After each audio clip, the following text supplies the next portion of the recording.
Nous allons voir dans la vidéo 5 la méthode JOT, partie 1, avant les cours. Cette méthode a été élaborée par des médecins, professeurs, formateurs, professionnels, coachs sportifs et étudiants en médecine. JOT comme Just on the Top. Parce qu'obtenir sa PACES, c'est comme préparer un marathon, il faut de la méthode, de la technique et de la volonté pour aller au bout avec un résultat. Être meilleur que les autres. Cette méthode s'applique en 3 temps, 3 périodes, sur 4 principes. Avant les cours. Alors, la méthode JOT, donc, on est bien sur 4 principes qui sont le premier principe, la méthodologie. Ensuite, nous avons organisation personnelle. Ensuite, les techniques. Et puis enfin, nous verrons le corps et l'esprit. Comme vous voyez, ces principes se divisent en 3 parties. Donc, dans l'organisation personnelle, nous verrons le matériel de préparation, les outils de travail, le lieu de travail. Dans la méthodologie, nous verrons les méthodes, l'organisation du temps de travail, la pause et la récupération. Dans le corps et l'esprit, nous verrons comment gérer le stress, quelle est la psychologie pour faire votre année de PACES, et nous parlerons de la méthode du Space Learning pour pouvoir retenir mieux vos cours. Ensuite, les techniques, quelles sont les méthodes d'apprentissage d'un cours, comment réviser, et qu'est-ce qui va se passer pendant le concours.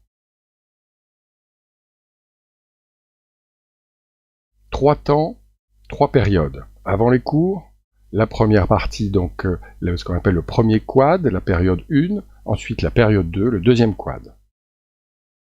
Alors, avant les cours, donc voici un petit slide qui va vous expliquer comment fonctionne une année de PACES. Donc de septembre à début décembre, c'est le cours à l'université de la première période, ce qu'on va appeler le quad 1, période 1. Ensuite, j'ai mis des dates qui peuvent évidemment changer selon les facs. Le 6 décembre au 13 décembre, c'est la semaine de révision. Du 14 au 15 décembre, première partie du concours. Ensuite sont les vacances. Donc environ 16 décembre à début janvier, la partie vacances, où là vous pouvez vraiment libérer et oublier les cours de la première période. Ensuite, du 16 janvier, on a les résultats du premier semestre, après les vacances, et on passe du 23 janvier au 13 mai à la période 2, ce qu'on appelle le quad 2. À partir de mi-avril, on va passer sur les semaines de révision. Ensuite, fin avril à début mai, la deuxième partie du concours, finale de la PACES. Et fin mai, résultat du concours. Alors, avant les cours, d'abord, avant de démarrer votre PACES, il faut bien profiter des vacances pour vous détendre et libérer votre esprit. Didier Gosset, doyen de la faculté de médecine de l'Université de Lille 2, nous répond « Cela ne sert à rien de travailler pendant tout l'été, il y a eu le bac, il faut savoir se détendre et voir du pays. Mais dès le premier jour, sachez être immédiatement fonctionnel et vous vous mettez à l'ouvrage. » Avant les cours, la préparation psychologique, de mieux se connaître pour être performant. Dans ce sens-là, l'important, c'est de savoir qu'est-ce qu'on aime, comment on fonctionne, pour pouvoir ensuite être à 100% dans la révision et dans la préparation de ces cours. Ensuite, nous verrons le matériel de préparation, des fournitures, ordinateur, dictaphone, qu'est-ce qu'il faut, nous en parlerons plus tard. Les outils de préparation, il est important de récupérer les cours d'un ancien étudiant ayant eu sa PACES. Donc là, il y a des forums sur lesquels vous pouvez trouver d'anciens cours, vous pouvez même aller voir sur, si vous avez des connaissances en médecine, c'est mieux, des gens qui y sont passés, que vous connaissez, qui savent bien écrire, c'est toujours bien de récupérer des cours, mais il y a aussi des anciens étudiants de 2e, 3e année qui peuvent partager leurs cours, et vous en trouvez même sur le Bon Coin, des cours à céder, à vendre, mais là aussi, il faut bien vérifier avant si la personne a bien écrit ses cours et s'il a bien tout noté. Mais souvent, c'est une aide d'avoir des cours anciens. L'environnement est important, hein, on en parlera. PACES 1, achat d'un livre d'anatomie pour ne pas partir de zéro. Là aussi, c'est souvent conseillé d'avoir un livre qui explique bien ce qu'est l'anatomie. Attention si vous demandez aux anciens qui ont passé leur PACES, chacun sa méthode, qui n'est pas valable pour tous. Souvent, on a des étudiants qui disent « Ah, je sais comment il faut faire pour avoir sa PACES ».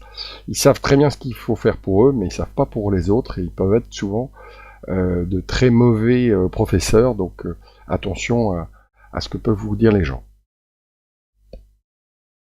Préparation mentale et psychologique. Mieux se connaître pour être performant. Sachez vous écouter pour connaître vos forces et vos faiblesses. En effet, un étudiant qui connaît ses limites, ses tentations, saura mettre en œuvre des moyens pour ne pas succomber à la tentation. Par exemple, travailler loin de son téléphone portable.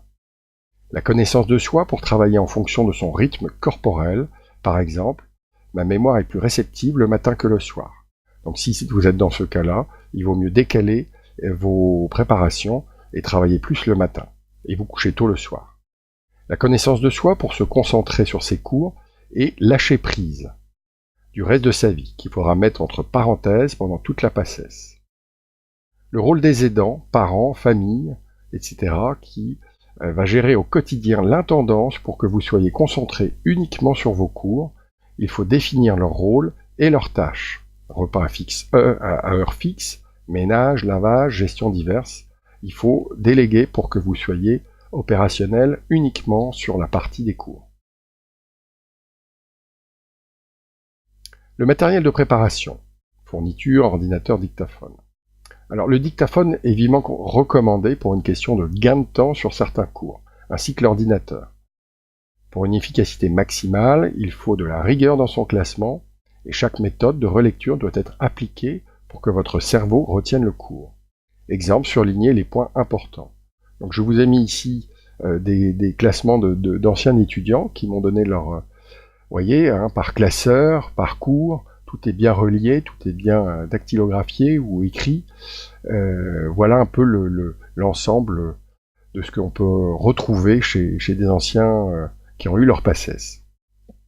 Nous verrons plus tard l'histoire du dictaphone ainsi que l'ordinateur, qui peuvent être importants, mais si on ne sait pas par exemple taper à l'ordinateur, si on est trop lent à ce moment-là, il vaut mieux prendre une méthode d'écriture si on est plus rapide. Alors la prépa, donc déjà vous avez un petit graphique là avec un camembert en haut, donc sur une représentation d'horaire sur une semaine, 52 heures de travail personnel, 20 heures à la faculté, 8 heures pour les prépas et 4 heures pour le tutorat. Alors les avantages liés à la prépa. L'avantage c'est auto-évaluation grâce aux interros qui vous permettent de suivre et voir à peu près où vous êtes. Se préparer avec des concours blancs, là aussi ça permet de mieux se juger par rapport au concours. Ça permet aussi de préparer la rentrée du premier quad, parce que souvent les prépas démarrent avant la rentrée. On rompt un peu la monotonie de l'apprentissage personnel des cours, ça donne une façon de travailler. C'est une possibilité de corriger les QCM pour rappel de cours, méthode mémotechnique. Donc là aussi, vous corrigez avec un professeur les QCM.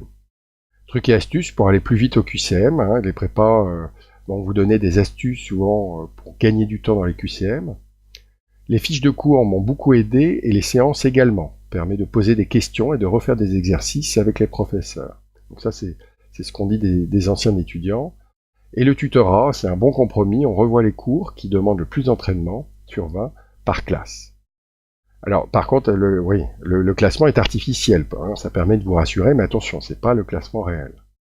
Les inconvénients, pression si le résultat est décevant, puisque vous voyez vos résultats et ça peut vous faire perdre un peu fast devant les cours et devant le peu de résultats que vous pouvez avoir au départ. Le temps est pris sur le temps de travail personnel. Évidemment, vous avez moins de temps pour travailler vos cours puisque vous êtes en prépa.